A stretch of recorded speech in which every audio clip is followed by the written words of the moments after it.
គួយសិនណោះខ្លួនឯងខ្ញុំចេះតែគិតពីនេះពីនោះគូក្បាលនេះគិតចង់ហុយផ្សាយឲ្យផ្លូវជីវិតរញ៉េរញ៉ៃត្រឡប់ទៅលិនណាឡើងវែងពេលដែលធំវិញសំពីច្រើនណាស់ខកកាលពីក្មេង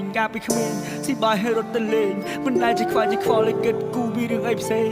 ប៉ុន្តែឥឡូវគិតច្រើនខ្ញុំផ្ទុះ my brain សំពីសំពងជីវិតមួយនេះលំបាកមែន